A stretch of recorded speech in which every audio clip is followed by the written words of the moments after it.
Nunca olvidaré aquella mañana en la que mi propio esposo me traicionó llamando a inmigración apenas 3 días después de nuestra boda, cuando todavía llevaba en el cabello el olor salado del mar Caribe y las maletas seguían en la entrada sin desempacar del todo, cuando yo le preparaba el desayuno, sus huevos revueltos con chorizo y café con canela, mientras en la casa flotaba todavía la atmósfera de fiesta.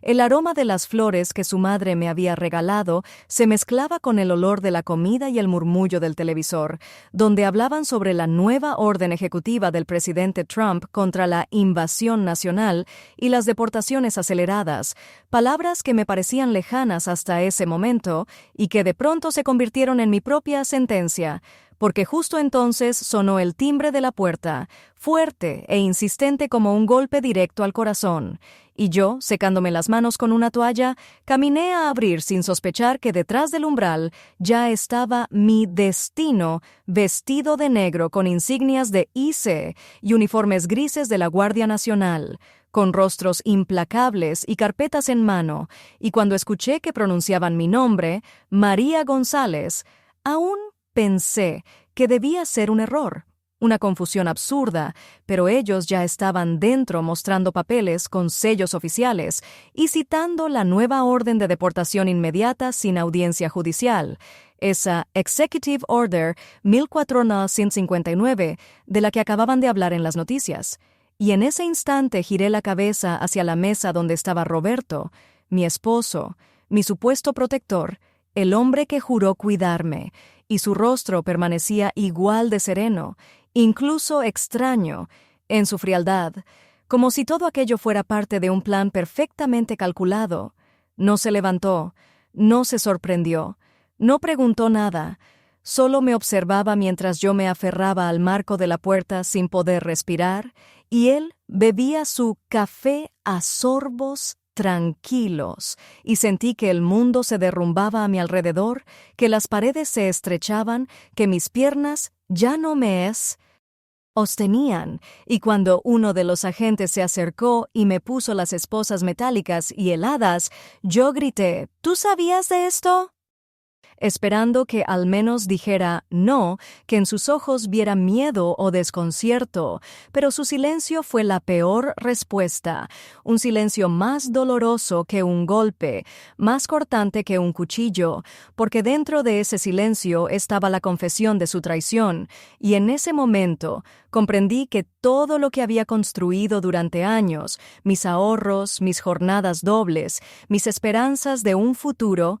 mi amor y mi confianza, se habían convertido en una trampa en la que yo misma caí cegada por sus palabras dulces, y ahora los agentes me sujetaban por los brazos y me sacaban de la casa. Afuera brillaban los faros de los vehículos militares, retumbaba el ruido de un helicóptero, los vecinos se asomaban por las ventanas, unos con miedo, otros con morbo, y yo me sentía como una criminal, aunque no había robado nada ni hecho daño a nadie. Mi único delito era haberme quedado después de que mi visa expiró, trabajar, pagar impuestos, vivir para un sueño, y ahora me llevaban como si fuera una amenaza. Y lo último que vi fue el rostro de Roberto, inmóvil, despiadado, con esa calma que ya no era ternura, sino la máscara de un monstruo, y dentro de mí se encendió una rabia nueva, porque él pensaba que me había destruido con una sola llamada, pero no sabía que 2 semanas antes yo había descubierto algo sobre él, un secreto que ahora sería mi única arma. Y mientras me subían a la camioneta yo me repetía a mí misma, esto no termina aquí, esto apenas comienza. El sonido de las esposas cerrándose sobre mis muñecas aún retumba en mis oídos, como un eco metálico imposible de olvidar. El frío del metal mordiendo mi piel me recordó que ya no era solo María, la esposa recién casada, sino una prisionera en mi propia casa. Y lo más insoportable no fue la fuerza con que los agentes me sujetaban, sino la mirada de Roberto, ese hombre al que había entregado todo y que ahora ni siquiera fingía sorpresa. Se limitaba a observarme con la serenidad de quien ya había previsto cada detalle. Como si estuviera viendo cumplirse un contrato que había firmado en secreto.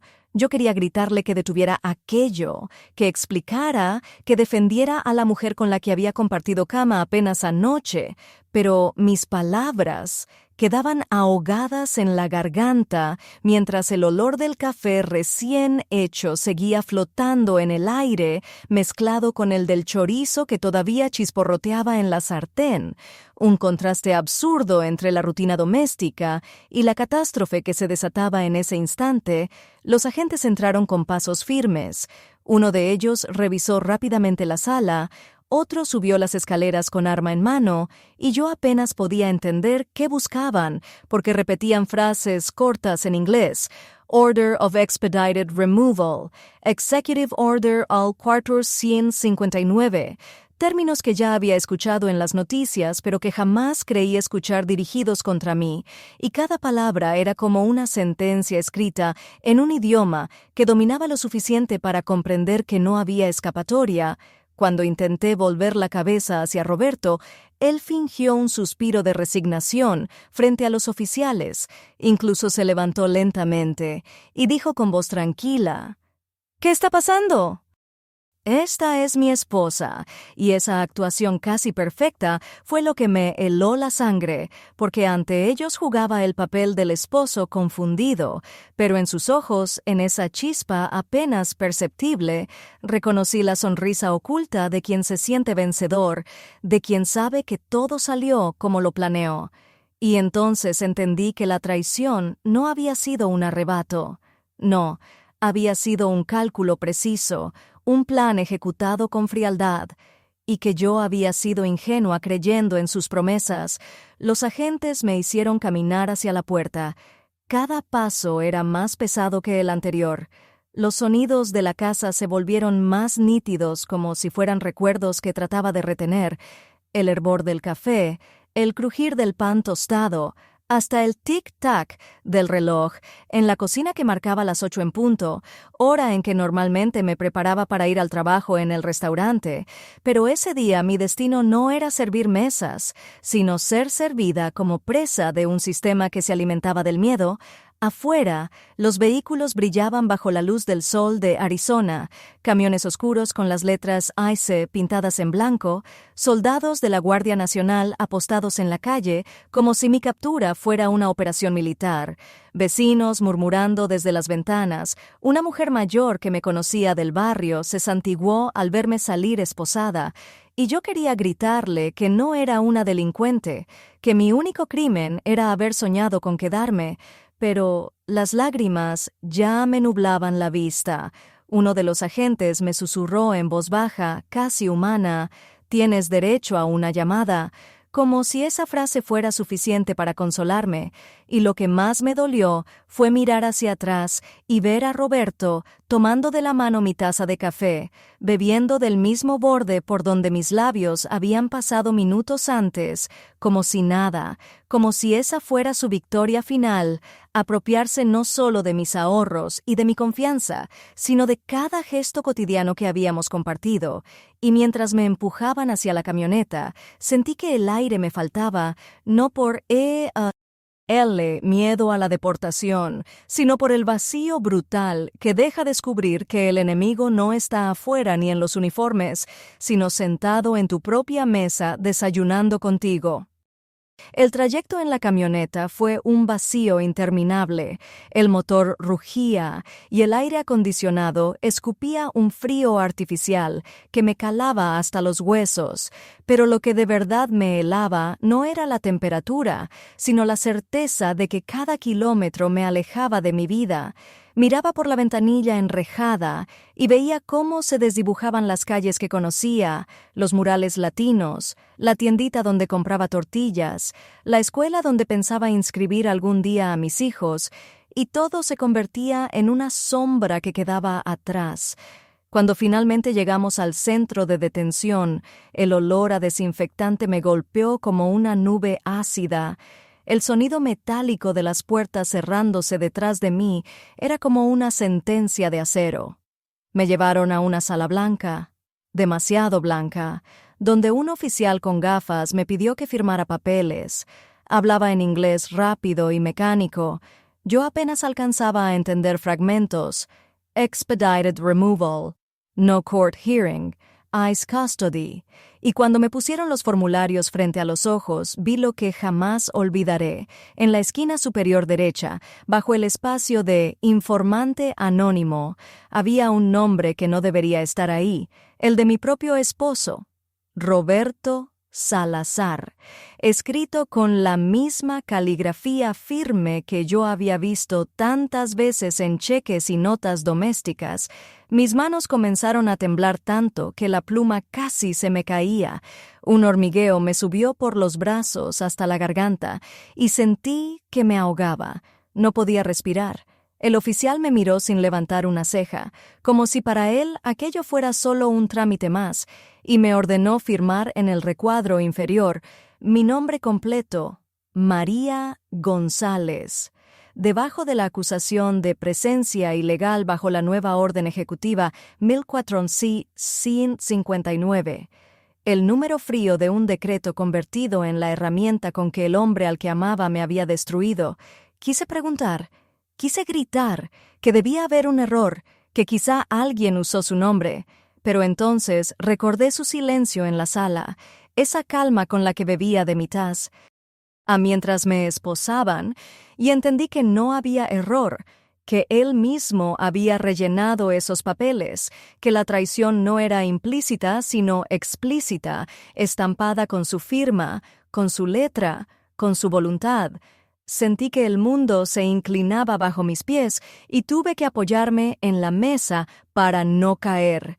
El olor a tinta fresca del formulario se mezclaba con el de mi propio sudor frío. Una de las guardias me tendió un vaso de agua de plástico y por un segundo pensé en lanzárselo a la cara a ese papel que me condenaba. Pero lo único que pude hacer fue apretarlo con tanta fuerza que el vaso se deformó y unas gotas cayeron sobre el documento, borroneando ligeramente el borde de su nombre, como si hasta el agua quisiera borrar aquella verdad. Y en ese instante supe que todo lo que había sospechado, cada desaparición misteriosa, cada llamada nocturna, cada excusa absurda, habían sido piezas de un rompecabezas que ahora se completaba frente a mí. Él nunca fue mi salvación. Él fue mi carcelero disfrazado de esposo, y mientras el oficial recogía el formulario y lo colocaba en una carpeta azul con mi número de caso, sentí que moría una parte de mí. Pero también nació otra, una voz interna que susurraba con furia. Él piensa que ya ganó, pero lo que no sabe es que yo también guardo un secreto. Todavía recuerdo el momento exacto en que esa carpeta azul se convirtió en mi única esperanza, porque mientras los agentes me sacaban de casa y mi mente giraba en espiral entre miedo y rabia, mi instinto me hizo hacer un gesto casi automático, meter la mano en el cajón de la cómoda y tomarla antes de que me esposaran.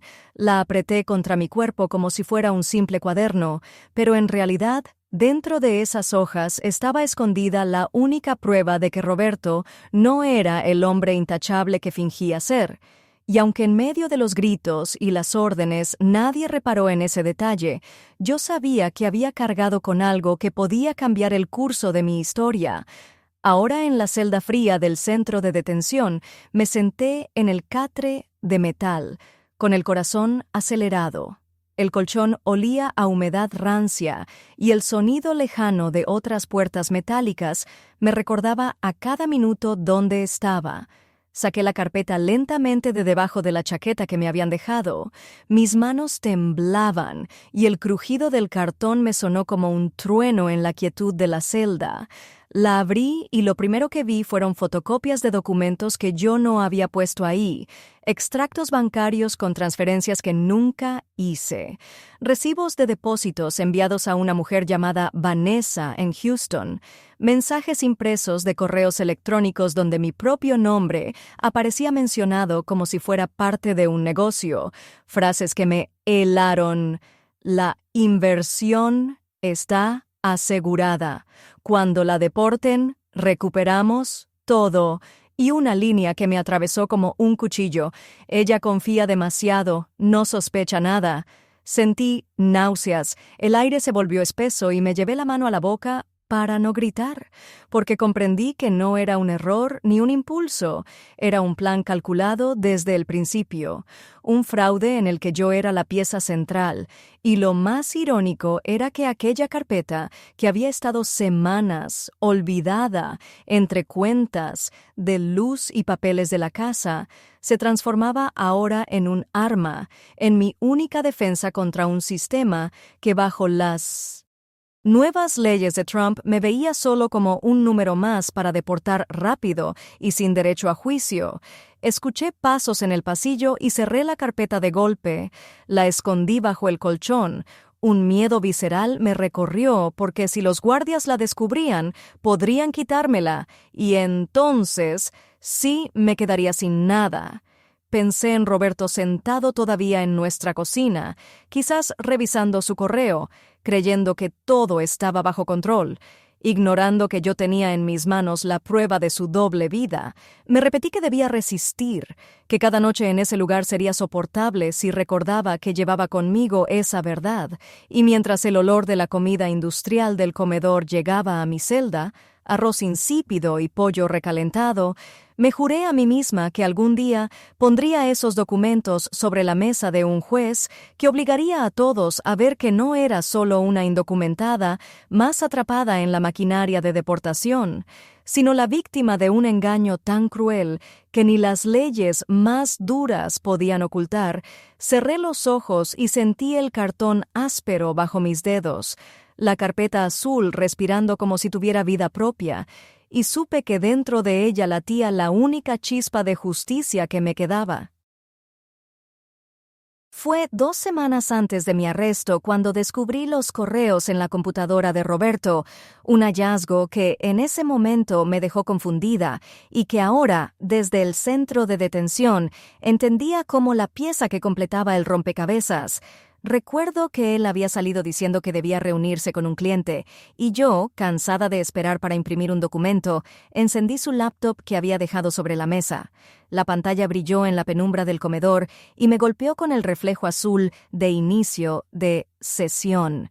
La contraseña no era difícil, era la fecha de nuestra boda civil. Detalle que me pareció tierno cuando me lo reveló, pero que ahora entendía como un gesto calculado para ganar confianza. Entré y comencé a buscar, entre las carpetas, hasta que un sonido de notificación me llamó la atención. Un correo nuevo había llegado, y su título decía en inglés, Expedited Plan Confirmed. Mis manos sudaban mientras hacía clic. El mensaje era breve, pero brutal. Hablaba de cómo la deportación sería más rápida ahora, gracias a la nueva orden ejecutiva, y mencionaba mi nombre en un contexto que me heló. Cuando saquen a María del país, la inversión vuelve limpia. Firmaba alguien con iniciales V, R.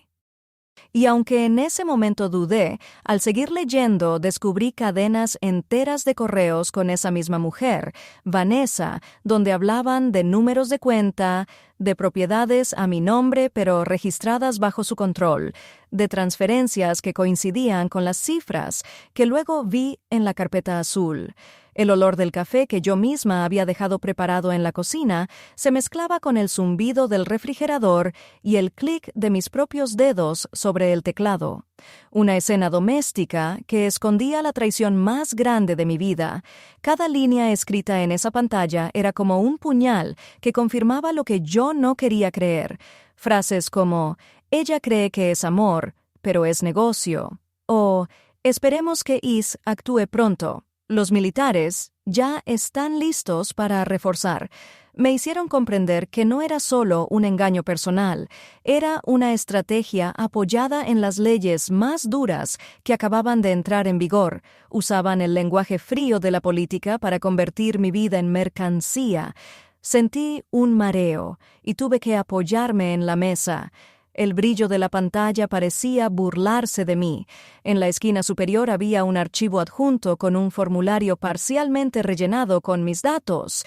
Y al pie la firma digital de Roberto, mi esposo, el mismo hombre que la noche anterior me había abrazado en la cama y me había dicho: «Descansa, mi amor, yo siempre estaré aquí para ti». La contradicción me hizo llorar frente a la computadora, lágrimas cayendo sobre el teclado que emitía un pitido seco cada vez que una gota tocaba una tecla. Guardé copias de algunos correos en una memoria USB que llevaba en mi bolso, un impulso que en ese instante no entendí, pero que ahora agradecía con el alma, porque sabía que esos archivos, junto con la carpeta azul, eran mi única defensa frente a un sistema que me veía como un número de deportación. Esa noche, mientras esperaba que él regresara, cerré la laptop con las manos aún temblorosas y escuché el eco del clic final como si fuera un disparo.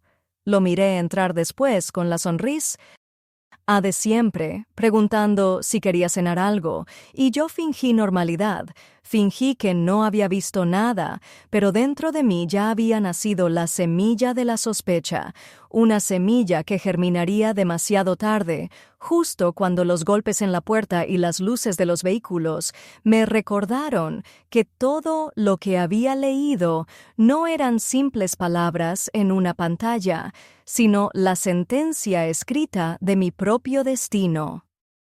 La primera noche en el centro de detención fue como caer en un abismo sin fondo. El aire acondicionado soplaba con tal fuerza que parecía querer congelarnos hasta el alma.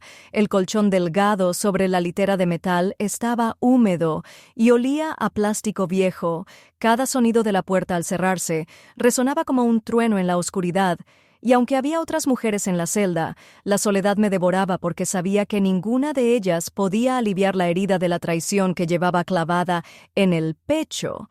Me envolví los brazos con la manta áspera que me dieron, un pedazo de tela gris que no abrigaba nada, y miré alrededor. Había una joven con los ojos hinchados que murmuraba en quechua, otra señora mayor que apretaba un rosario hasta casi romperlo, y una niña de unos 9 años que no dejaba de preguntar por su madre, su voz fina repitiendo: «¿Dónde está mi mami?». Se clavaba en mi cabeza como un martillo. Traté de consolarla, pero una guardia nos ordenó silencio. Luego encendieron un televisor colgado en la esquina de la sala, y en la pantalla apareció el rostro sonriente de Trump pronunciando un discurso en vivo. Hablaba de la operación Aurora, de cómo millones serían deportados sin juicio, de cómo la Guardia Nacional trabajaba junto a ICE para limpiar las ciudades. Y cada palabra me hacía temblar porque sentía que hablaba directamente de nosotras, de las que estábamos allí con frío en los huesos, con miedo en el estómago, como si fuéramos basura que alguien debía recoger. La joven quechua se tapó los oídos y comenzó a llorar en silencio. La señora del rosario rezaba más fuerte, como queriendo tapar con sus oraciones el eco de la televisión. Yo me quedé inmóvil mirando ese rostro en la pantalla, recordando cómo Roberto lo aplaudía en la sala de nuestra casa cada vez que lo veía en campaña. Ahora entendía por qué sonreía con esas promesas derredadas y deportaciones masivas, porque sabía que tenía un arma perfecta para usar contra mí, la política convertida en su cómplice, en su justificación. Una guardia subió el volumen cuando Trump dijo: «Ninguna corte podrá retrasar lo inevitable». Y fue como si me arrancaran el aire de los pulmones. Me llevé la mano al cuello y sentí que me faltaba oxígeno. La niña empezó a sollozar con más fuerza, hasta que otra detenida la abrazó como si fuera suya. Los segundos se hicieron eternos. El olor metálico del lugar mezclado con el del cloro me revolvía el estómago. Cerré los ojos y me prometí que no dejaría que ese discurso definiera mi destino, que mientras tuviera conmigo la carpeta azul y la memoria USB tendría un arma contra Roberto y contra todo el sistema que quería borrarme. Escuché un golpe en la puerta, un guardia anunciando la hora de dormir. Las luces se apagaron dejando solo el resplandor azul de la televisión, y en ese silencio helado comprendí que la guerra ya había empezado.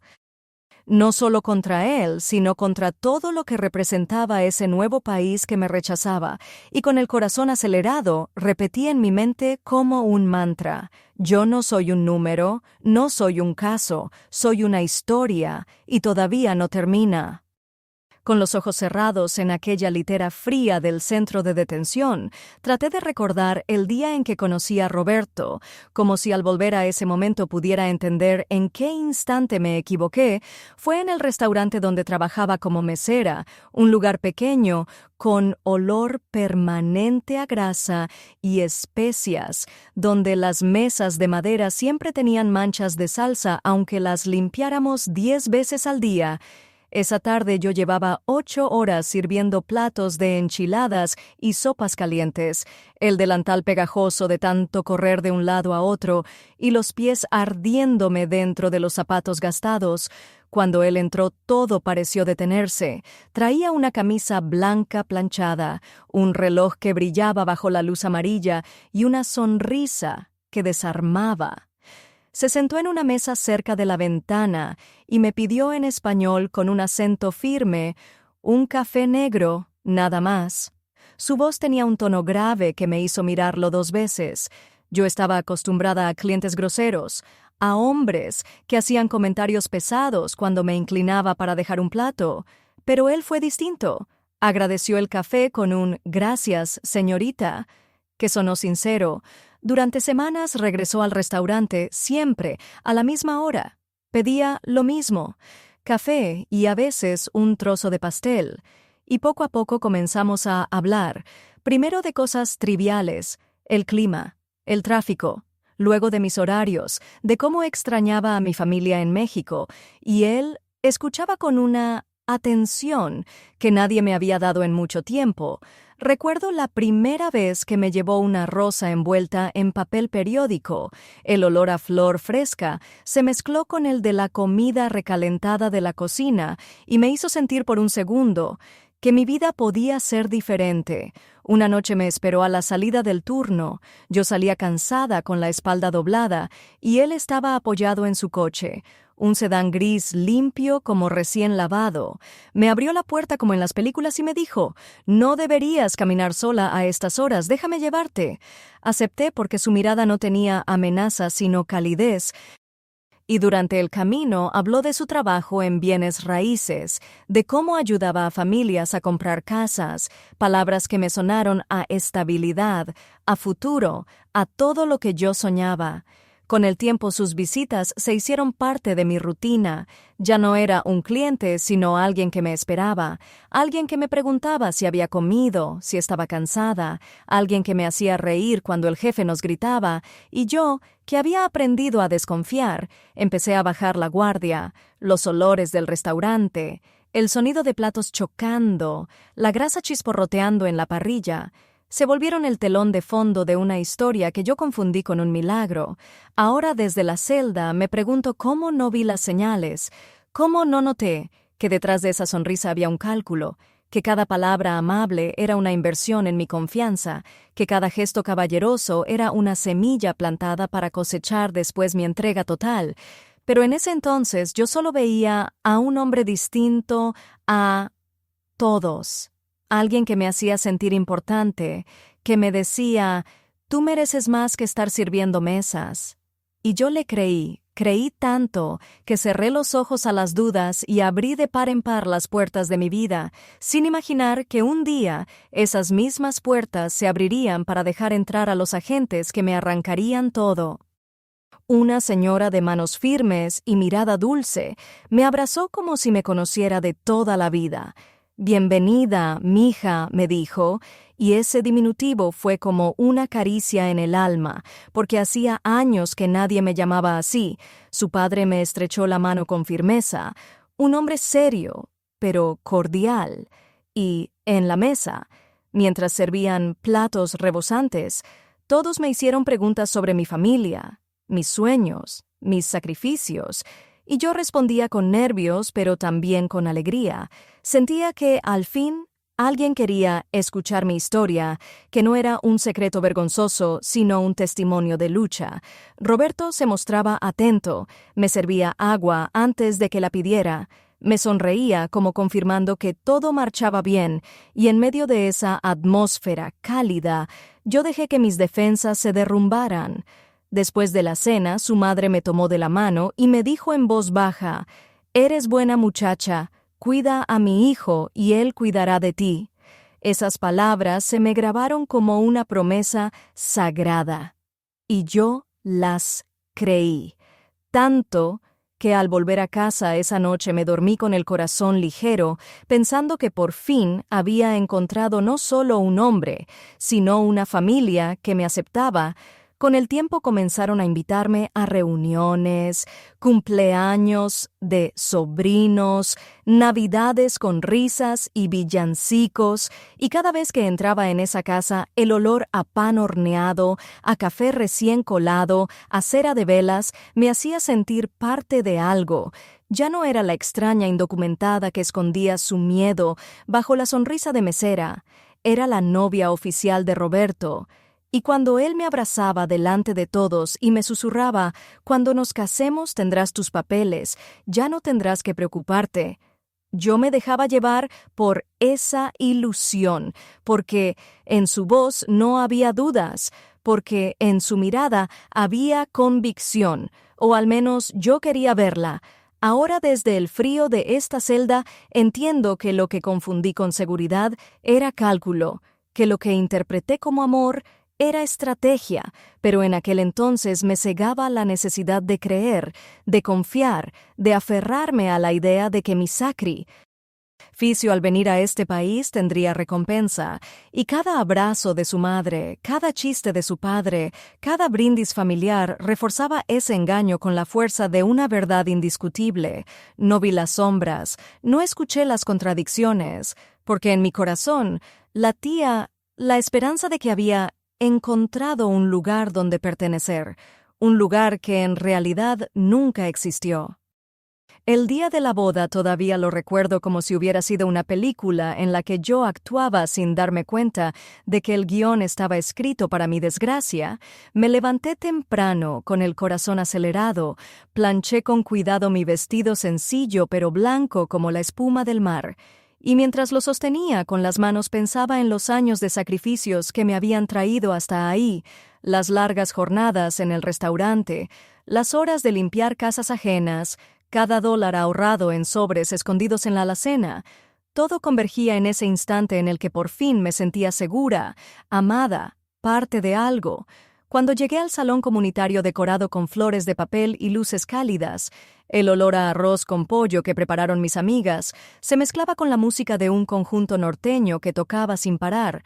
La gente reía, los niños corrían, y yo miraba a Roberto con un traje gris impecable, sonriente, tomándome de la mano con esa firmeza que me hacía creer que nada podría separarnos. Después de los votos y de las fotos, llegó el momento de los papeles. Él me dijo en voz baja: «Hay que registrar la casa pronto, así empezamos con el pie derecho». Yo asentí sin dudar, porque llevaba meses guardando mis ahorros para ese sueño. Reuní $10,000 en efectivo, el fruto de noches sin dormir y de comidas saltadas, y además mi tía Marta, que me había criado como a una hija, me envió 40,000 desde México, con la esperanza de que al fin tendría un hogar propio.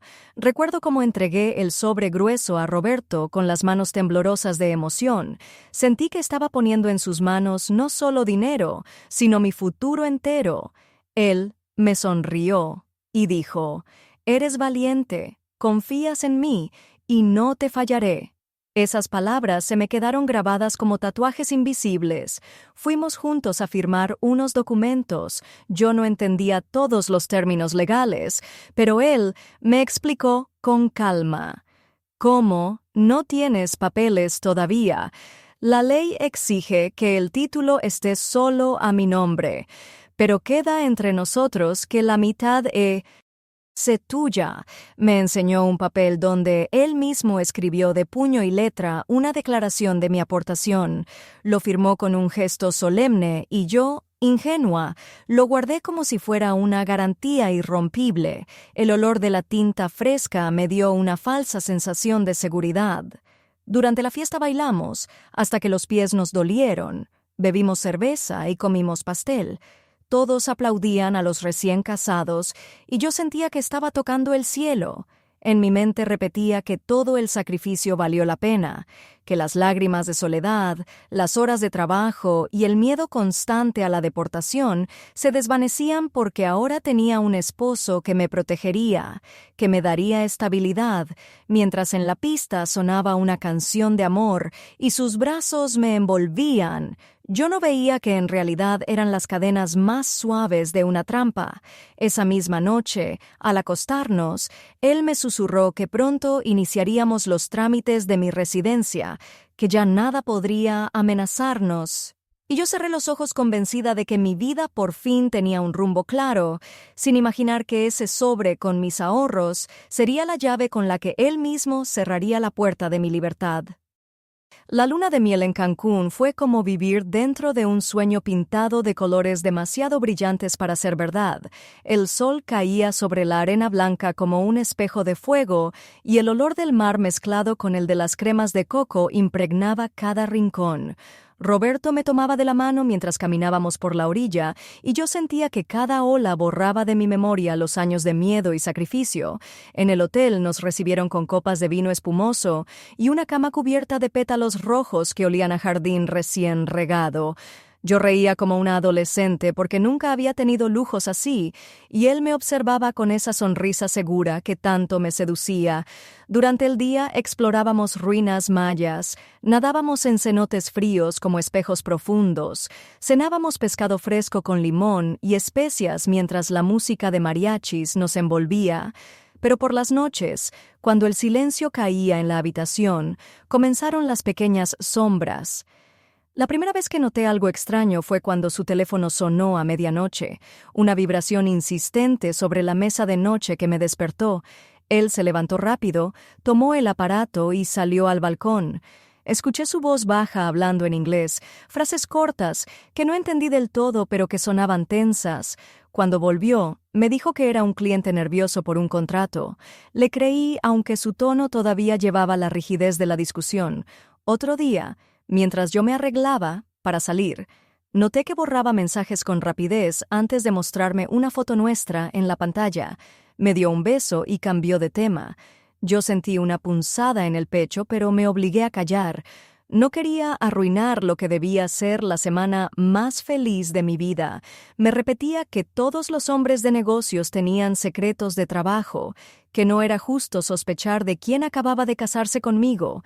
En la playa, bajo el ruido constante de las olas, lo observaba mirar su celular más veces de lo normal, como esperando instrucciones invisibles, y aunque mi corazón gritaba que algo no encajaba, yo apagaba esa voz con la dulzura de sus gestos, con las caricias en mi espalda, con las palabras que me susurraba al oído. «Eres mi vida, nada ni nadie nos separará». Recuerdo una tarde en particular, estábamos en una terraza con vista al mar, el viento arrastraba el olor a sal y a frituras de los vendedores callejeros. Él recibió una llamada y se apartó unos metros. Yo lo vi gesticular con la mano, la mandíbula apretada, luego regresó con una sonrisa forzada y dijo: «Era mi madre, siempre preocupándose por todo». Quise creerlo, le sonreí y levanté mi copa para brindar, pero la imagen de su sombra hablando a escondidas quedó grabada en mi mente como una grieta en el cristal. Ahora desde esta celda comprendo que esas llamadas no eran inocentes, que esas palabras rápidas eran piezas del plan que ya estaba en marcha, pero en aquel momento estaba demasiado enamorada para ver la verdad. Prefería abrazarlo fuerte y dejar que el mar arrullara mis dudas, convencida de que no había nada más poderoso que el amor, sin imaginar que ese mismo amor sería el arma con la que él me destruiría. Los días en la celda se confunden entre sí, como si el tiempo se hubiera detenido en un espacio donde la luz nunca cambia y el aire siempre huele a una mezcla de cloro barato y sudor acumulado. Las horas se marcan solo por el ruido metálico de las puertas al abrirse y cerrarse, por las bandejas de comida insípida que reparten sin mirar a los ojos, arroz aguado, frijoles mal cocidos, un pan duro que apenas se puede morder. Yo me siento en la litera y observo a las otras mujeres, cada una atrapada en su propio infierno. Una madre joven llora porque le quitaron a su hijo en la frontera. Otra me cuenta, en voz baja, que ya no le permiten recibir asistencia médica para su niña asmática, porque dicen que los nuevos decretos limitan todo a quienes no tienen papeles. Una más repite que en su trabajo en la construcción ya no quedan latinos. Todos huyeron tras las redadas conjuntas de ICE y la Guardia Nacional. Escucharlas es como ver mi propio reflejo multiplicado en 1000 desgracias distintas. Y mientras las oigo, no puedo dejar de pensar en Roberto, en su rostro tranquilo observando mi caída, en la manera en que calculó cada paso hasta convertir mi amor en una inversión rentable. Cierro los ojos y me repito cada escena de nuestra historia: el restaurante donde me conoció, las flores que me regalaba, la promesa de la casa. Todo se me revela ahora como parte de un guión perfecto para atraparme, para usarme como escalón. Recuerdo las palabras de la mujer del rosario que reza sin descanso. Me susurra que su esposo la entregó a cambio de $5,000 de recompensa y siento un golpe en el estómago, porque comprendo que para hombres como él y como Roberto el amor no existe, solo los números, solo la ganancia. Empiezo a entender que mi boda no fue un pacto de amor sino un contrato disfrazado, que mis ahorros no fueron un regalo, sino la cuota de entrada a una trampa, y que cada caricia, cada palabra de ternura fue la inversión mínima necesaria para mantenerme ciega. La celda se llena de murmullos. Algunas rezan, otras maldicen, otras simplemente miran al techo esperando que algo cambie. Yo aprieto entre mis manos invisibles la carpeta azul que escondí bajo el colchón. Siento su peso imaginario y me aferro a la idea de que todavía tengo un arma. Aunque el sistema me quiera borrar rápido, aunque digan que no tengo derecho a juicio, yo sé que tengo pruebas. Pero mientras tanto, la verdad se despliega sin piedad. Para Roberto nunca fui su esposa, nunca fui su compañera. Fui su negocio, su inversión, un activo más en su lista de propiedades. Y ahora que lo sé, la rabia me quema más que el frío de estas paredes, una rabia que comienza a transformarse en fuerza, porque si él me vio como un número, yo seré la historia que lo desenmascare. Cuando anunciaron mi nombre para una cita legal, sentí que el corazón se me salía del pecho, porque hasta ese momento todo había sido frío, uniforme, impersonal, pero la posibilidad de hablar con alguien que no me viera como un número me devolvió un poco de aire. Me llevaron a una pequeña oficina dentro del centro. Las paredes eran beige y olían a humedad mezclada con café barato. La mesa estaba cubierta de carpetas y un ventilador viejo zumbaba en la esquina. Allí me esperaba un hombre de traje oscuro, su corbata ligeramente torcida, los ojos cansados pero atentos. Se presentó como Daniel Morales, abogado de inmigración, hijo de mexicanos nacido en California. Me dio la mano con firmeza y me dijo en español: «Tranquila, estoy aquí para escucharte». Esas palabras me abrieron una grieta de esperanza en medio del muro de desesperación que me rodeaba. Le conté mi historia casi sin respirar, desde cómo conocí a Roberto hasta la mañana en que me esposaron. Le hablé de la carpeta azul, de los correos que guardé en la memoria USB, de la firma de Roberto en el formulario de deportación. Él tomó notas rápidas en un cuaderno y asentía de vez en cuando. Cuando terminé, me miró serio y dijo: «Tu caso es complicado, Con la nueva orden ejecutiva 1459, están deportando a la gente sin audiencia, sin derecho a apelar, pero...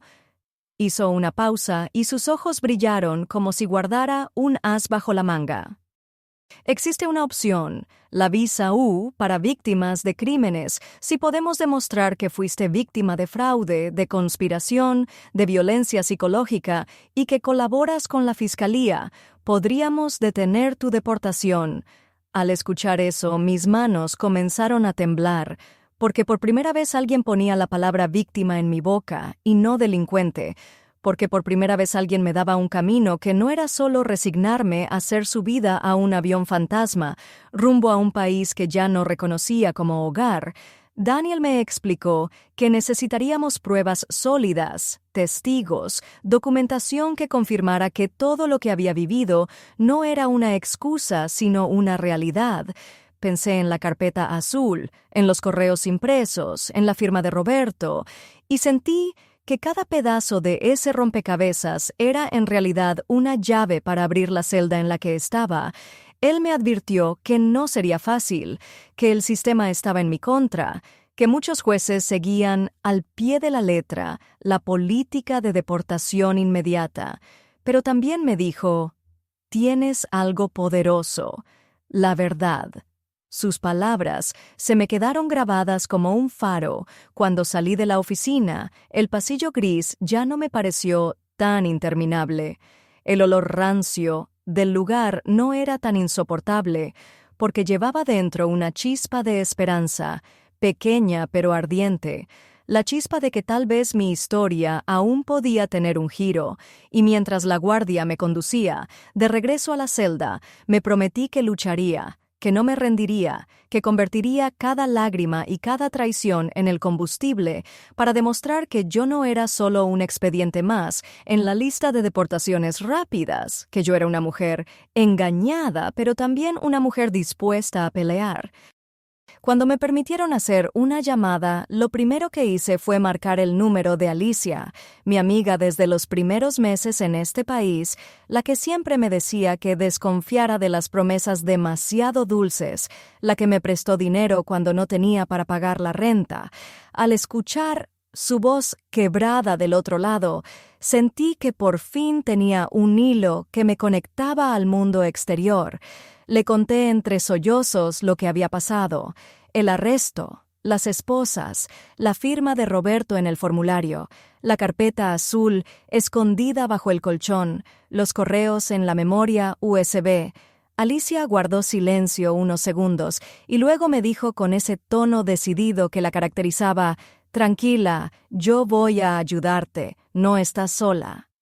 Me explicó que había logrado entrar a mi casa con la excusa de recoger algunas cosas y que había encontrado la carpeta donde le indiqué, la había escondido en su bolso y ahora la tenía a salvo.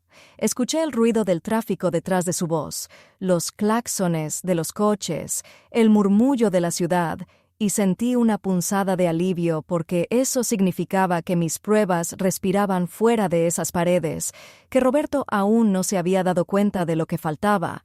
Alicia me prometió que al día siguiente iría a ver al abogado Daniel para entregarle todo, que hablaría sin miedo, que incluso estaba dispuesta a testificar si era necesario. Sus palabras eran como un bálsamo, porque hasta ese momento me había sentido rodeada de sombras, incapaz de confiar en nadie. Pero saber que alguien allá afuera arriesgaba por mí me devolvió un poco de fe en la humanidad.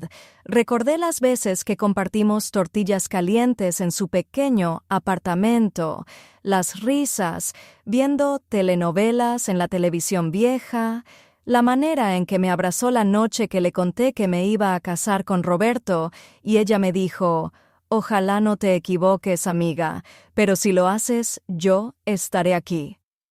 Ahora esas palabras se cumplían de la manera más dolorosa, pero también más verdadera, mientras yo hablaba con ella en la cabina del Centro P. Odía sentir el olor del plástico del auricular y el sudor de mi propia mano apretando el teléfono como si fuera un salvavidas. Cuando colgué, me quedé un rato inmóvil. Las lágrimas rodaban, pero no eran solo de tristeza, sino de gratitud, porque entendí que, aunque Roberto había tejido su red con cuidado, yo también tenía a alguien que estaba dispuesta a tejer conmigo un hilo de resistencia.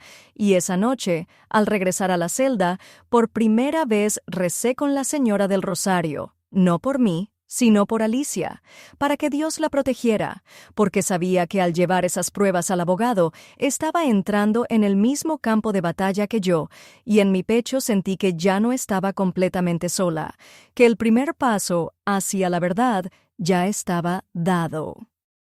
El día que Daniel regresó al centro de detención para mostrarme lo que Alicia le había entregado, sentí que el corazón me latía en la garganta.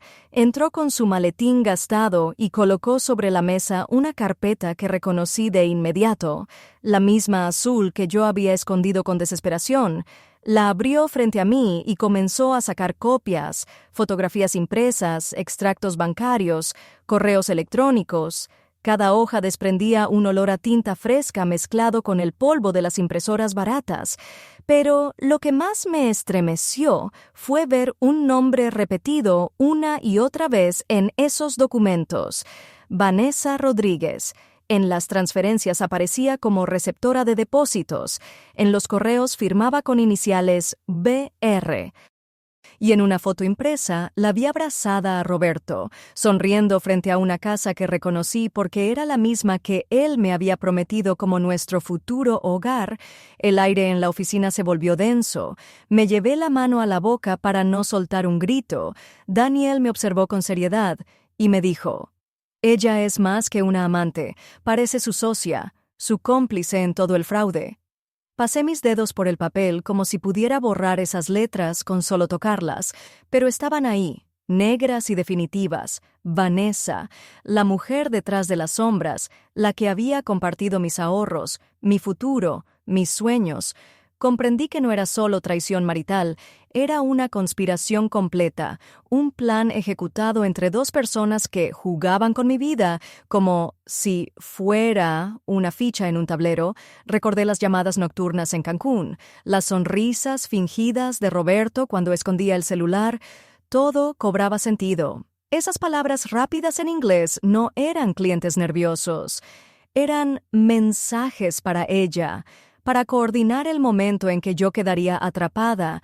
Daniel me explicó que si lograban demostrar que ambos actuaron en conjunto, el caso de la visa U se fortalecía, porque ya no era solo un marido deshonesto, era una red de fraude con víctimas múltiples.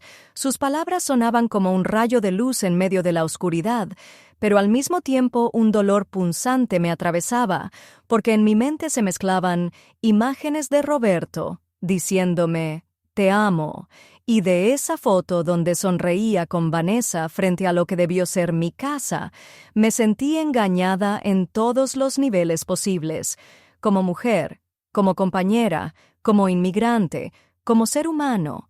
Mientras las lágrimas caían sobre la mesa, el olor del café frío en un vaso de cartón me hizo volver a la realidad.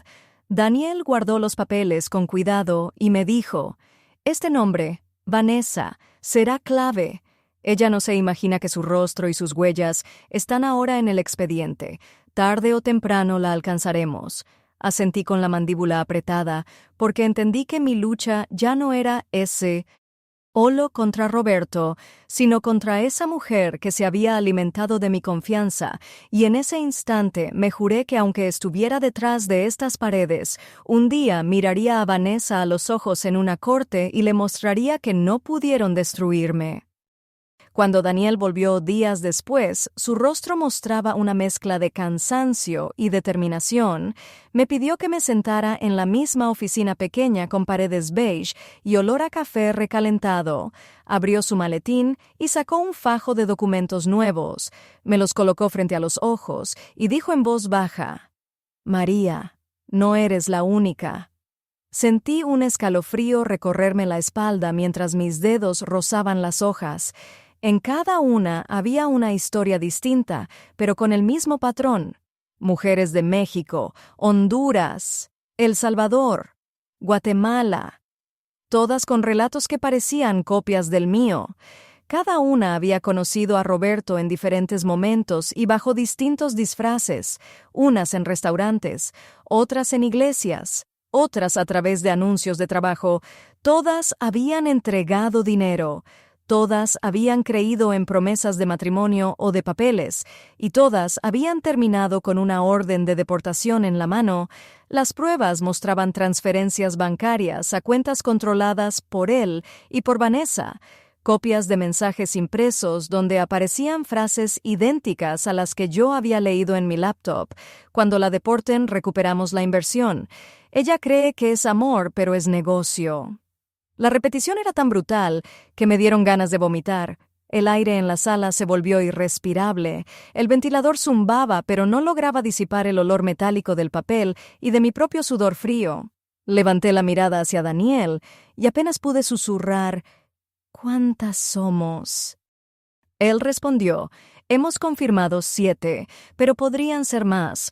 El número me golpeó como un ladrillo en el pecho, porque comprendí que mi historia no era un accidente aislado ni un error trágico. Era parte de un plan sistemático, una red diseñada para atrapar a mujeres como yo, vulnerables por nuestra situación migratoria y por la ilusión del amor.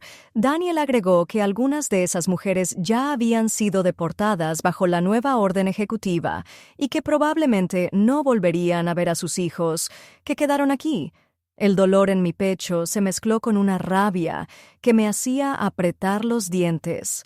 Me imaginé a Roberto y a Vanessa celebrando cada deportación como si fueran victorias comerciales, y un odio visceral me quemó por dentro.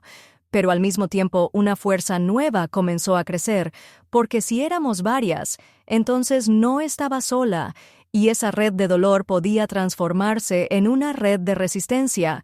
Pensé en esas otras mujeres, en sus rostros cansados, en sus manos marcadas por el trabajo, en sus lágrimas invisibles, y supe que de algún modo estaba unida a ellas, que mi voz podía convertirse en la voz de todas. El sonido de una puerta cerrándose en el pasillo me devolvió al presente. Daniel guardó los documentos y dijo con firmeza: mientras existan pruebas de que no eres la única, tenemos más posibilidades de que la fiscalía actúe. La justicia tarda, pero llega. Asentí con lágrimas en los ojos. El sabor salado en mi boca me recordó que estaba viva, que aún podía pelear, y salí de esa oficina con una certeza clavada en el corazón. Roberto y Vanessa no habían tejido una telaraña solo para mí, habían construido un imperio de mentiras, y yo haría todo lo posible por ser la grieta que lo derrumbara.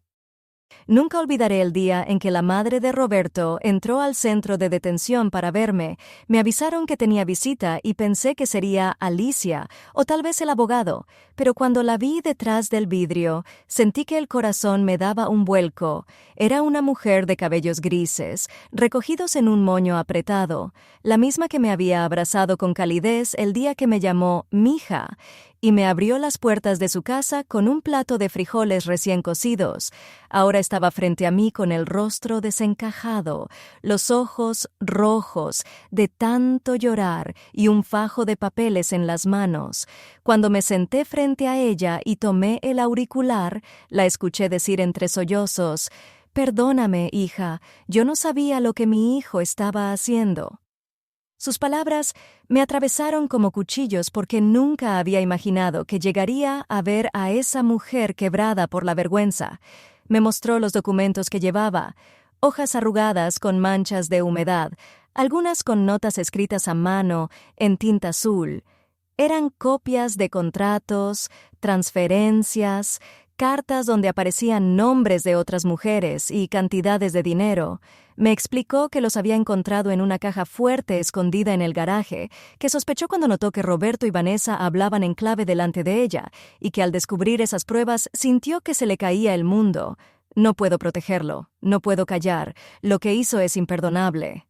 Me dijo con la voz quebrada, mientras sus manos temblaban tanto que los papeles vibraban contra el cristal. El olor tenue de su perfume barato me llegó a través del espacio como un recuerdo de tiempos más simples. Me hizo pensar en aquellas cenas familiares donde yo me sentía parte de algo real. Ahora esa misma mujer me pedía perdón en nombre de su hijo, y lo que más me estremeció fue que en la lista que me mostró había más nombres, no 7, sino más de 10, con cifras escritas al lado, cantidades que coincidían con los ahorros de cada víctima. Yo pasé mis dedos sobre el vidrio como queriendo tocar esos papeles confirmaban lo que ya sabía en el fondo, que Roberto había convertido el amor en un negocio y la confianza en moneda de cambio. La madre sollozaba diciendo que su esposo estaba enfermo de tristeza, que no entendían cómo su propio hijo había podido hundirse en tanta maldad. Yo la escuchaba, con lágrimas corriendo por mi rostro, porque dentro de mí luchaban dos emociones opuestas: el odio hacia él y la compasión por ella, porque entendí que también era una víctima, que también había sido engañada, que había criado a un hijo y ahora debía cargar con la vergüenza de sus crímenes. Cuando terminó de hablar, me prometió que entregaría todo al abogado Daniel, que testificaría si era necesario, que no permitiría que su apellido se manchara aún más por el silencio. Colgué el auricular con las manos húmedas de sudor y lágrimas, y mientras la veía alejarse con pasos torpes, sentí que algo en mi interior se encendía, porque esa lista de nombres, esas cifras, esas pruebas que venían de la propia madre de Roberto, eran un golpe definitivo contra él y contra Vanessa, un golpe que me daba fuerza para seguir de pie. Y por primera vez desde mi arresto pensé que la justicia, lenta y cruel, podía estar acercándose. El día de mi primera audiencia en la Corte de Inmigración me temblaban las piernas tanto que apenas podía mantenerme erguida. Me esposaron las muñecas y me condujeron por un pasillo largo donde las paredes olían a humedad y lejía. Los pasos de los guardias resonaban como martillazos en mi cabeza. Al entrar a la sala sentí que el aire era distinto, más pesado, cargado de murmullos. Allí estaban otros detenidos esperando su turno, mujeres con niños en brazos, hombres con uniforme de trabajo aún manchado de pintura o de tierra, todos con la mirada perdida como si ya hubieran aceptado la derrota. Me sentaron en una banca de madera que crujió bajo mi peso. El olor a barniz viejo y polvo me envolvió. Cuando pronunciaron mi nombre me levanté con el corazón golpeando mis costillas.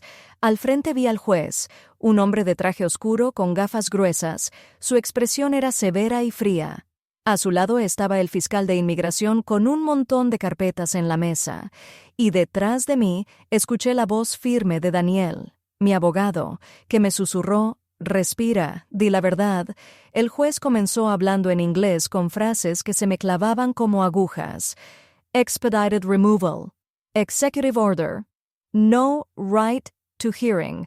Eran las palabras que ya había escuchado en boca de los agentes, pero ahora sonaban como sentencia definitiva.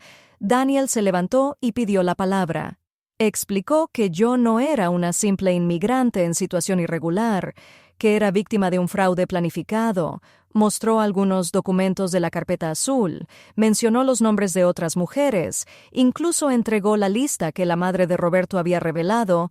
El fiscal trató de interrumpir, diciendo que la orden ejecutiva 1459 permitía deportaciones inmediatas, que no había excepción, pero Daniel levantó la voz con un temblor contenido y dijo: «La ley también protege a las víctimas de crímenes, y mi clienta es clave en una investigación que va más allá de su caso individual». Hubo un silencio tenso que me cortó la respiración. El juez Adjust sus gafas y revisó los papeles con calma. Yo no podía apartar la vista de su mano moviendo las hojas. El sonido seco del papel pasando me parecía eterno. Finalmente levantó la mirada y dijo en español con acento torpe pero claro: «Se concede una suspensión de deportación por 60 días, hasta nueva revisión». En ese instante las lágrimas me inundaron. Un murmullo recorrió la sala. Algunas personas me miraron con envidia, otras con esperanza. Yo solo sentía que el aire volvía a entrar en mis pulmones. Daniel me puso una mano en el hombro y me susurró: «Ganamos tiempo». Los guardias me volvieron a poner las esposas, pero esta vez no me importó, porque aunque seguía siendo prisionera, aunque mi futuro aún estaba en juego, por primera vez desde aquella mañana en mi casa tenía algo que podía llamarse respiro, una pausa en medio de la tormenta.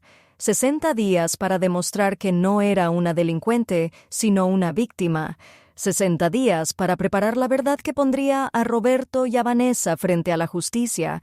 60 días que podían cambiarlo todo. Nunca olvidaré la tarde en que sonó el teléfono de la sala de visitas y una guardia me dijo que tenía una llamada especial. Pensé que sería Alicia o Daniel, pero al ponerme el auricular escuché una voz femenina desconocida, firme, con un acento neutro: «Hola, María».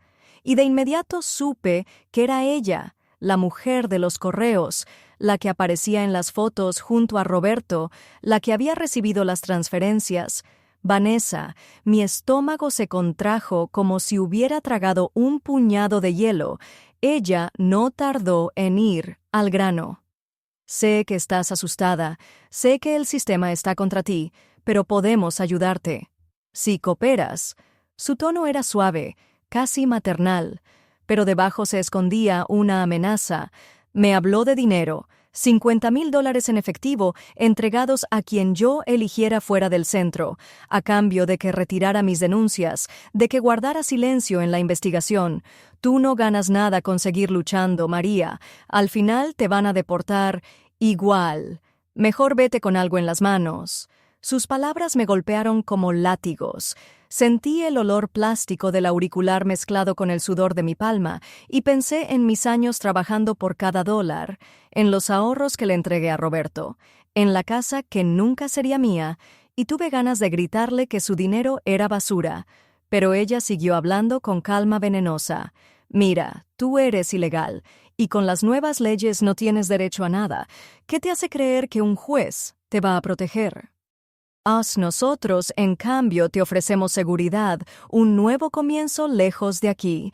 El ruido de autos pasando afuera se colaba por la línea y hacía que su voz sonara más lejana, más irreal. Yo cerré los ojos y vi la cara de la niña en la celda preguntando por su madre, la mujer del rosario rezando, los relatos de las otras víctimas. Entendí que no podía traicionarlas, que no podía convertirme en cómplice por miedo. Respiré hondo y respondí con una firmeza que ni yo sabía que tenía: «No voy a callar, no voy a vender mi verdad. Ustedes me engañaron, me usaron, pero no me van a comprar». Hubo un silencio tenso al otro lado, luego una risa breve, fría, y Vanessa dijo: «Eres más tonta de lo que pensé. Cuando te deporten y estés sola, recordarás esta oportunidad». Después la línea se cortó con un clic seco que me dejó los oídos zumbando. Bajé el auricular lentamente. Mis manos aún temblaban, pero mi corazón latía con fuerza. Sentí una mezcla de miedo y orgullo. Miedo porque sabía que ellos eran capaces de todo. Orgullo porque por primera vez no me sentía víctima, sino luchadora. Cuando regresé a la celda, las demás mujeres me vieron con curiosidad. No dije nada, pero en mi interior repetía como un juramento: «Mi silencio no está en venta. Mi verdad será la que los hunda». Una mañana, mientras desayunábamos en el comedor del centro, ese lugar donde el olor a huevos en polvo y pan duro se mezclaba con el del cloro de los pisos recién trapeados, escuchamos que alguien subía el volumen del televisor colgado en la pared. Todas las mujeres levantamos la cabeza al mismo tiempo, porque la pantalla mostraba imágenes de redadas en Los Ángeles, hombres esposados en fila, mujeres con niños llorando en brazos, y un presentador de noticias hablaba de la Operación Aurora, como si fuera una hazaña militar. Pero lo que me dejó sin aliento fue ver, segundos después, mi propio rostro en la pantalla, una foto mía tomada de mi licencia vencida, junto al titular: Víctima de fraude conyugal denuncia red de deportaciones fraudulentas. Sentí que el pan se me atragantaba en la garganta. Algunas de las detenidas me miraron sorprendidas, otras con una chispa de esperanza en los ojos. La reportera explicaba que un grupo de mujeres inmigrantes había sido engañado por un hombre que usaba el matrimonio como fachada para después denunciarlas bajo las nuevas leyes de deportación acelerada. Mencionaban mi nombre y el de Roberto.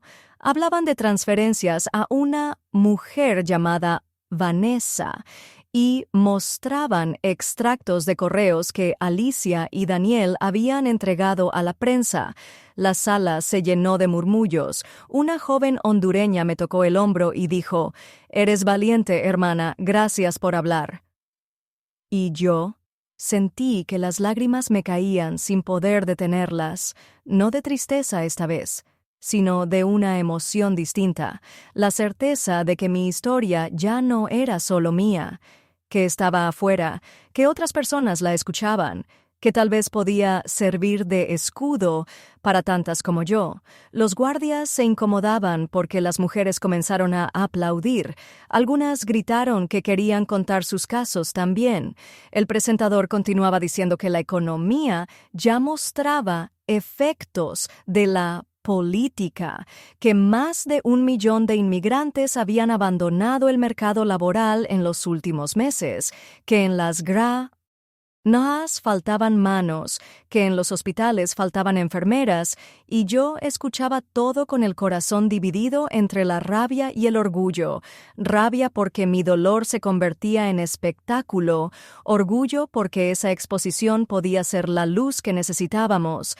Daniel vino a verme esa tarde y me dijo que el artículo en los periódicos locales ya estaba circulando, que algunas organizaciones de derechos humanos habían mostrado interés en mi caso, que incluso había políticos criticando las redadas conjuntas con la Guardia Nacional porque decían que se usaban como teatro para ganar votos. Lo miré a los ojos y le pregunté si de verdad creía que eso podía cambiar algo, y él respondió con voz firme: «Cada historia cuenta, y la tuya está abriendo grietas en un muro que parecía indestructible».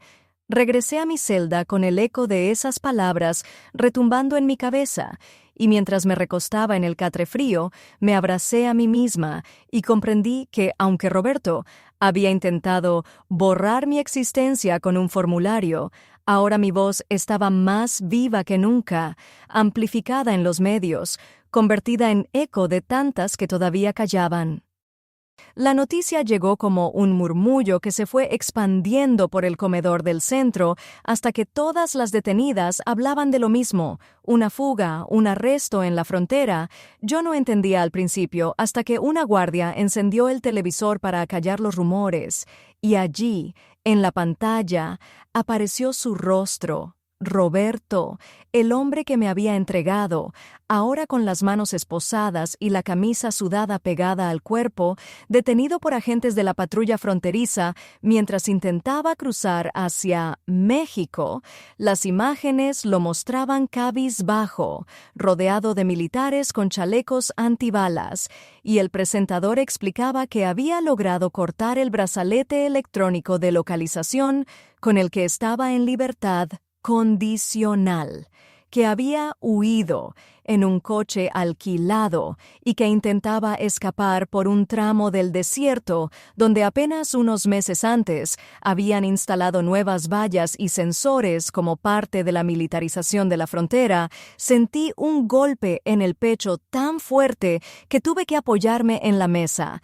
Las demás mujeres aplaudían, algunas gritaban «¡Karma!». Otras simplemente reían con amargura. Yo lo miraba incrédula porque nunca pensé que él mismo terminaría atrapado en la misma maquinaria que usó contra mí. El reportero subrayaba la ironía del caso. Un ciudadano que colaboraba con ICE denunciando inmigrantes ahora era procesado como inadmisible por intentar cruzar fuera de un puerto oficial bajo las mismas disposiciones que él celebraba en voz alta. «Expedited removal, sin derecho a audiencia», decían en el noticiero, y yo me quedé paralizada. El olor a frijoles recalentados del comedor me revolvía el estómago mientras veía su imagen caminar esposado bajo el sol ardiente del desierto. Me preguntaba si en ese instante él recordaba la mañana en que me entregó, si comprendía la dimensión de su propia trampa. Daniel vino a verme al día siguiente con los periódicos en la mano, la foto de Roberto en portada, y me dijo: «Esto cambia todo, María. Ahora ya no es solo tu palabra, es su caída pública». Acaricié la hoja áspera del periódico como si tocara su derrota, y sentí una mezcla de alivio y tristeza. Alivio porque el destino había hecho justicia antes que los jueces. Tristeza porque todavía me dolía haber amado a ese hombre. El murmullo en la celda no paraba. Todas querían saber más. Algunas mujeres me abrazaban diciendo que mi historia les daba fuerza, que ver a Roberto esposado les recordaba que a veces la verdad sí alcanza a los traidores. Esa noche, acostada en la litera con la manta áspera cubriéndome, cerré los ojos y respiré hondo, escuchando el eco de los candados cerrándose, y por primera vez en mucho tiempo dormí con un poco de paz, sabiendo que el monstruo que me había hundido ahora probaba en su propia piel el frío metal de las esposas y el peso de ser tratado como lo que siempre despreció, un inmigrante más atrapado en las garras de un sistema implacable. Cuando Daniel me anunció que habría una reunión virtual con otras mujeres que habían sido víctimas de Roberto y Vanessa, sentí que el suelo se me movía bajo los pies, porque hasta entonces yo sabía que no era la única. Había visto los nombres en las listas, pero no había mirado a esas mujeres a los ojos. No había escuchado sus voces temblando al contar lo mismo que yo había vivido. Me llevaron a una sala pequeña con una computadora vieja. La pantalla parpadeaba con un brillo azulado y un ventilador ruidoso soplaba polvo en la esquina. Me senté frente al monitor con los auriculares puestos y de pronto aparecieron sus rostros. 7 recuadros con mujeres de distintos lugares, algunas en refugios de iglesias, otras en casas humildes, una incluso desde México después de haber sido deportada.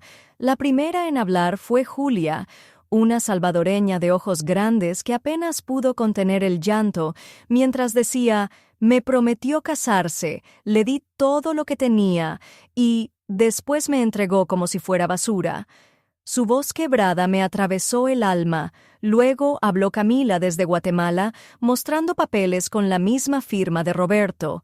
Me dijo que con él estaría segura, que nunca me faltaría nada, y ahora mis hijos se quedaron sin escuela porque nos quitaron la ayuda. Otra mujer contó cómo la habían detenido en plena madrugada, el olor de la leche hirviendo para sus hijos todavía impregnado en la cocina, cuando golpearon la puerta con botas militares. Yo escuchaba y cada testimonio era como mirarme en un espejo roto, todas distintas pero iguales en el dolor. El chat se llenó de sollozos, de frases cortas de apoyo. «No estás sola. Somos muchas. Esto no se queda así». Y en medio de esa pantalla llena de lágrimas sentí por primera vez una fuerza distinta. No era la rabia solitaria que me consumía en la celda, era la energía de una hermandad, de mujeres que habían perdido casi todo, pero aún conservaban la voz. Daniel tomó la palabra y explicó que juntos podíamos construir un caso sólido, que la Fiscalía no podría ignorar tantas pruebas, que nuestra unión era la clave para derrumbar el muro de mentiras. Mientras él hablaba, yo miraba los ojos de esas mujeres, veía en ellos el reflejo de mi propia historia y sentí que el aire se me aclaraba en los pulmones, como si por fin pudiera respirar sin miedo. Una de ellas, una mexicana llamada Teresa, levantó un papel con la foto de Roberto y dijo: «Él pensó que nos iba a callar a todas, pero lo que no sabe es que nos tiene juntas». Y en ese instante todas asentimos. Algunas levantaron sus documentos, otras sus manos. Yo apreté los auriculares contra mis oídos y cerré los ojos, dejando que el sonido de sus voces se grabara en mi memoria. Voces heridas pero firmes. voces que ya no podían ser silenciadas. Cuando terminó la llamada, me quedé sola en la sala. El zumbido del ventilador era lo único que sonaba, pero dentro de mí retumbaba algo nuevo. No estaba sola, nunca más, porque ahora éramos un coro, y ese coro podía derrumbar la máscara del hombre que nos había traicionado a todas. Una tarde Daniel llegó con gesto sombrío y me pidió que lo escuchara con calma. Me sentó en la sala de entrevistas donde el olor a desinfectante era tan fuerte que me mareaba y el ventilador oxidado hacía un ruido metálico que acompañaba cada palabra. Abrió su carpeta y comenzó a explicarme lo que llamaban Operación Aurora, un programa secreto que había tomado fuerza desde la nueva orden ejecutiva. Me dijo que las deportaciones ya no seguían procesos largos, que ahora en cuestión de días podían subir a la gente en vuelos sin registro público, aviones que despegaban de madrugada desde aeropuertos militares, sin listas oficiales, sin notificación a familiares. Los llamaban vuelos fantasma, porque ni siquiera las cortes tenían control. Los detenidos simplemente desaparecían y amanecían en otro país. Escucharlo me hizo sentir un nudo en el estómago. El zumbido lejano de un avión pasando sobre el centro se filtró por la ventana y me estremecí, imaginando que quizás en ese mismo instante alguien estaba siendo llevado lejos sin despedirse de sus hijos. Daniel me mostró copias de memorandos internos, donde se hablaba de la cooperación con la Guardia Nacional, de la construcción de bases de datos biométricos y de la eliminación de audiencias. Cada línea era un recordatorio brutal de que el sistema estaba diseñado para borrar nuestras vidas con un solo clic. «Roberto sabía esto, María», me dijo con voz firme. «Sabía que bastaba con una denuncia para que te incluyeran en la lista de expulsión acelerada. Por eso actuó justo después de la boda, porque sabía que el reloj correría a su favor». Apreté las manos sobre la mesa, sintiendo que las uñas se me clavaban en la piel. La rabia y el miedo me quemaban por dentro. No solo me había traicionado él, había usado la maquinaria entera del Estado como si fuera un arma personal, como si AIC y los militares fueran sus cómplices privados. Cerré los ojos y recordé la mañana en que me esposaron, los vehículos afuera, el helicóptero, todo. Encajaba ahora en un engranaje de poder que me aplastaba. Daniel me dijo que necesitábamos usar esas mismas pruebas en nuestra defensa, demostrar que era víctima no solo de un hombre, sino de un sistema manipulado, que mi testimonio podía destapar cómo las leyes se estaban utilizando para favorecer a criminales que jugaban con la vulnerabilidad de mujeres como yo.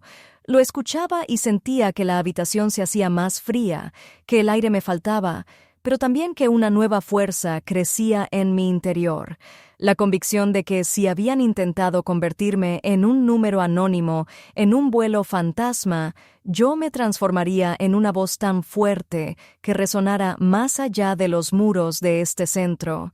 Mientras Daniel guardaba los papeles, yo apreté la carpeta azul contra mi pecho y me juré que ningún avión me borraría, que mi historia no desaparecería en la oscuridad de la madrugada, porque estaba decidida a pelear hasta el final. El día del juicio contra Vanessa me llevaron esposada hasta la corte. El pasillo olía a madera barnizada y a sudor acumulado. Las bancas crujían bajo el peso de periodistas y curiosos.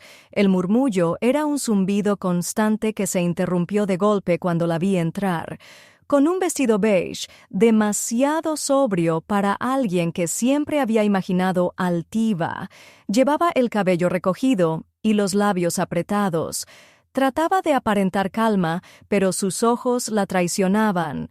Esquivaban miradas, buscaban salidas invisibles. Me sentaron en una esquina con Daniel a mi lado y observé cómo la fiscal colocaba sobre la mesa los documentos que tantas veces había tocado yo con manos temblorosas, extractos bancarios con transferencias directas a su nombre, correos electrónicos impresos donde firmaba con las iniciales VR. fotos junto a Roberto, frente a casas compradas con dinero robado a nosotras. Cada hoja que se desplegaba en el aire olía a tinta fresca y a justicia tardía. La fiscal leía en voz alta frases que me desgarraban porque eran idénticas a las que yo había encontrado aquella noche en la laptop. Cuando la deporten recuperamos la inversión. Ella cree que es amor, pero es negocio. Y aunque dolía escucharlas, también sentía una fuerza extraña porque ahora no eran solo voces en mi memoria. Estaban escritas en papeles oficiales frente a un juez, bajo el peso de la ley. Las demás víctimas estaban allí también, algunas presentes en la sala, otras a través de videollamada. Vi sus rostros en las pantallas, llorando, asintiendo, repitiendo que no estábamos locas, que todo era real. Vanessa comenzó a sudar. Su maquillaje se corría en el calor de las luces, y cuando la fiscal presentó la lista de nombres que la madre de Roberto había entregado, ella bajó la cabeza, como si esa fuera la estocada final. Daniel me susurró al oído, está acorralada, va a ceder, y efectivamente, después de un receso, su abogado se levantó y anunció que su clienta estaba dispuesta a cooperar, a aceptar un acuerdo a cambio de una reducción de pena. El murmullo estalló en la sala. Yo cerré los ojos y apreté los puños porque entendí lo que eso significaba. Vanessa iba a testificar contra Roberto, iba a confirmar cada una de nuestras historias desde dentro. El juez tomó nota y fijó una nueva fecha para continuar el proceso.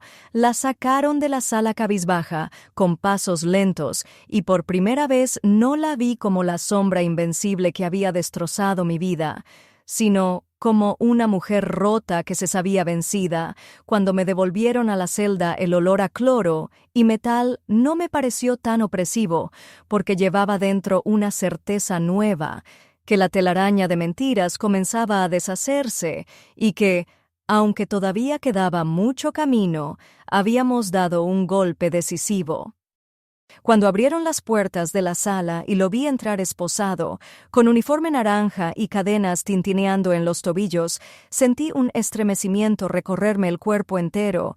No era el mismo hombre que me prometió amor eterno en un altar adornado con flores, ni el que me susurraba al oído palabras dulces mientras bailábamos en nuestra boda. Ahora era un prisionero más, con la barba crecida, el cabello revuelto y la mirada oscura clavada en el suelo. Los periodistas se agolpaban en la parte trasera. Sus cámaras emitían destellos que iluminaban su rostro cansado, y el murmullo del público era un río imparable que solo se calló cuando el juez golpeó el mazo sobre la mesa. Me sentaron en primera fila junto a Daniel y otras víctimas. Podía escuchar el roce de la tela áspera del uniforme naranja cada vez que él movía los brazos esposados. Podía oler el sudor mezclado con desinfectante que impregnaba la sala. La fiscal presentó las pruebas acumuladas: transferencias, correos, la declaración de Vanessa aceptando colaborar, y cada documento era como un clavo que sellaba su destino. Roberto levantó la cabeza por primera vez y nuestros ojos se encontraron. Mi corazón dio un salto, pero esta vez no de amor ni de miedo, sino de una fuerza nueva, porque lo vi pequeño, derrotado, y su silencio ya no me hacía daño, me alimentaba. En su mirada había rabia contenida, pero también la sombra del que sabe que ha perdido el control. El juez escuchó con paciencia los argumentos de la fiscalía. La sala olía a papel caliente y tinta, a respiraciones contenidas, mientras los periodistas tomaban notas frenéticas. Una de las víctimas se levantó y dio testimonio. Su voz temblaba, pero era firme. Él me prometió papeles, me quitó mis ahorros y me entregó a ICE.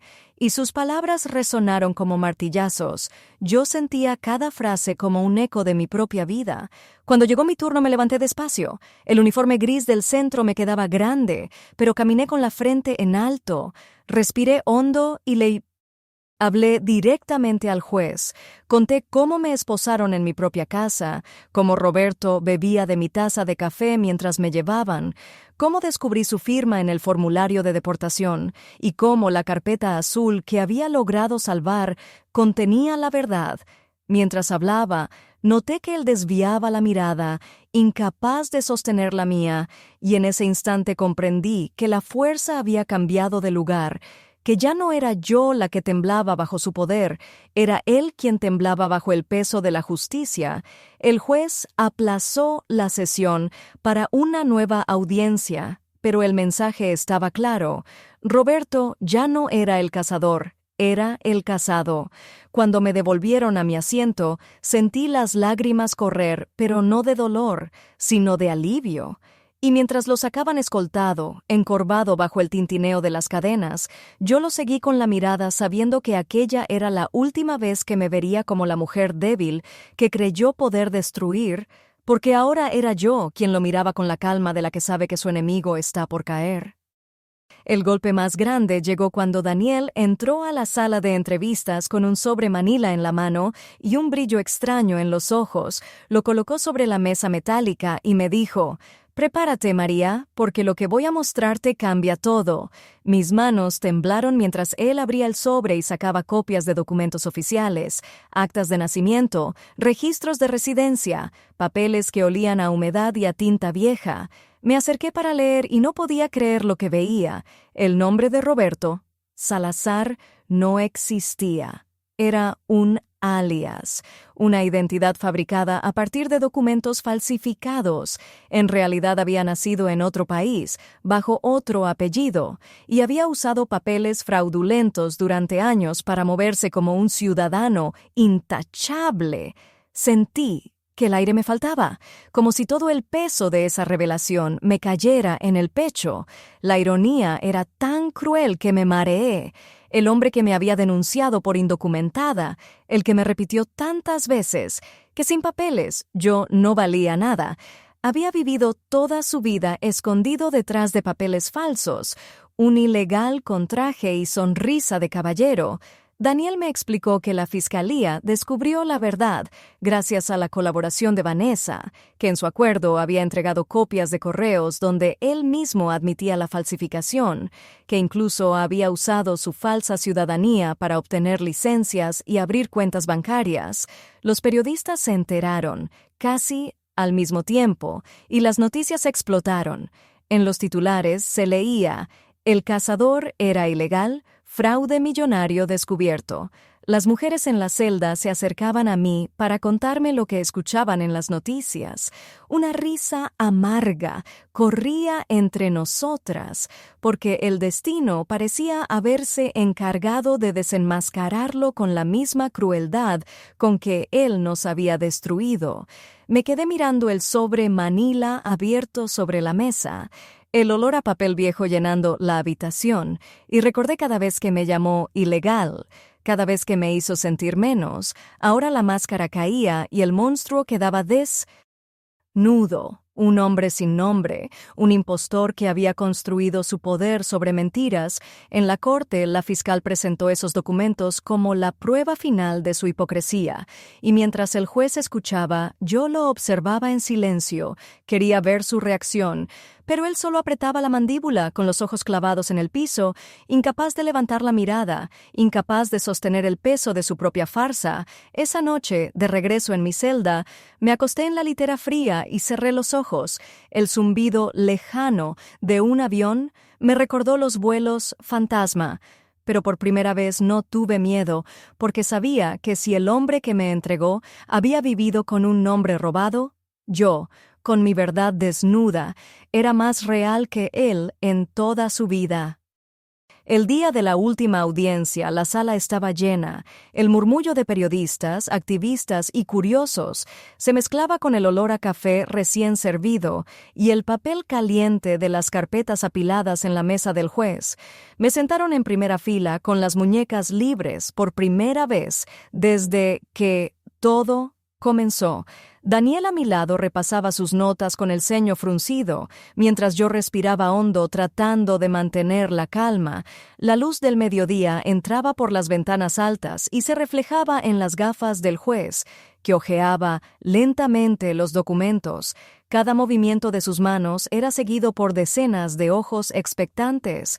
La fiscal hablaba de fraude migratorio, de conspiración, de falsificación de documentos, de víctimas engañadas, y cada palabra me devolvía los ecos de mi propia historia, los correos, la carpeta azul, el formulario con la firma de Roberto, los nombres en la lista de su madre.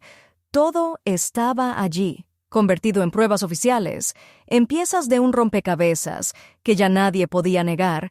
Las demás víctimas estaban presentes o conectadas en pantallas. Sus rostros me miraban como buscando en mí la fuerza que nos unía, y yo sentía que no era solo mi voz, que éramos todas hablando al mismo tiempo. El murmullo del público subió cuando mostraron la foto de Roberto con uniforme naranja, encadenado, reducido a lo que siempre temió ser, un prisionero más. El juez pidió silencio golpeando el mazo y anunció que la decisión final se pospondría, que necesitaba revisar más pruebas, que en 60 días habría sentencia. Un suspiro colectivo llenó la sala. Algunas mujeres lloraron, otras apretaron los labios con rabia.